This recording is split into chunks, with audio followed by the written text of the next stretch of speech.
ابھی 15ویں शाबान की रात आने वाली है। इस रात को मुसलमान अल्लाह की बारगाह में खूब इबादत करेंगे, तौबा इस्तग़फ़ार करेंगे, अल्लाह रब्बुल आलमीन से उसके रहमतों की अनवार की बारिश और अल्लाह रब्बुल आलमीन की बारगाह में रोएंगे, गिड़गिड़ाएंगे।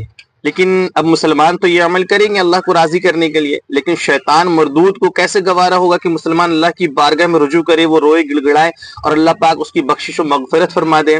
तो अब उनके चेले कुछ हैं, दाढ़ी और टोपी लेकर आएंगे आपके बीच में और कहेंगे भैया इस रात इबादत करना बिदअत है, और वो खुद को मुसलमान और अहले हदीस करार देंगे कि मैं अहले हदीस हूँ, ठीक है। और वो कहेंगे भैया इस रात इबादत करना बिदअत है, नाजायज है और गुमराहियत का रास्ता है, जहन्नम में जाने का रास्ता है। सुम्मा माज़अल्लाह, अल्लाह की बारगाह में इबादत करना, रोना गिड़गिड़ाना भी इन मरदूदों के नजदीक जो है जहन्नम और गुमराहियत का रास्ता हो गया। सुम्मा माज़अल्लाह।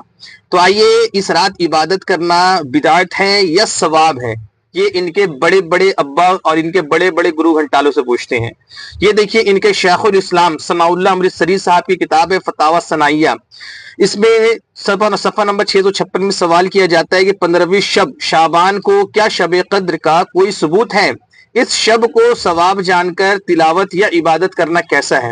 अब इसके जवाब में इन नकली अहले हदीसों के शेखुल इस्लाम साहब सनाउल्लाह अमृतसरी साहब जवाब देते हैं कि इस रात के मुतालिक ज़ईफ रिवायतें हैं, इस दिन कोई कार्य खैर करना बिदअत नहीं है। क्या कह रहे हैं तुम्हारे अहले हदीसों के गुरु घंटाल साहब के इस दिन का कोई कार्य खैर करना बिदअत नहीं है, और तुम कहते हो बिदअत है। अब आके कहते हैं, लिखते हैं कि बल्कि बाहुक्म इन्नमल आमालु बिन्नियात, यानी कि हर अमल का दारो मदार उसकी नियतों पर है। ये बुखारी की हदीस नकल फरमाते हैं और कहते हैं कि मौजूब सवाब है।